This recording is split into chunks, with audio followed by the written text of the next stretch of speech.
ඔයාද පාරේ දකින ඉලෙක්ට්‍රික් කාස් අනාගතයේ හසුරන බ්‍රෑන්ඩ් එක තමයි BYD. ඒ BYD එක පස්සේ ඉන්න මිනිස්සයා කවුද දන්නවද? ඔහුගේ නම වෑන් ෂූ. චීනයේ සාමාන්‍ය දුප්පත් පවුලක උපන් වෑන් ෂූ ඉංජිනේරිං ස්ටුඩන්ට් කෙනෙක් විදිහටයි ජීවිතේ පටන් ගන්නෙ. 1995 දී කුඩා වර්ක්ෂොප් එකකින් ඔහු පටන් ගත්තේ බැටරි කම්පැනි එකක්. ඒ කම්පැනි එකේ නම Build Your Dreams. ඒ කියන්නේ BYD. අද ඒ කුඩා කම්පැනි එක ලෝකයේ ඉලෙක්ට්‍රික් වෙහිකල් මාකට් එකට විශාල අභියෝගයක් වෙනවා. ටෙස්ලාටත් කම්පිටිෂන් දෙන චයිනා EV මාකට් එක ඩොමිනේට් කරන BYD එක බලකොටුවක් බවට හැරුණේ වෑන් ෂූගේ විෂන් එක නිසා.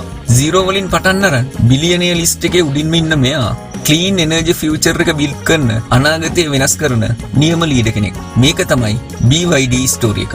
මේ වගේ වීඩියෝ බලන්න ආස නම් අපිව සබ්ස්ක්‍රයිබ් කරන් යන්න අමතක කරන්න එපා.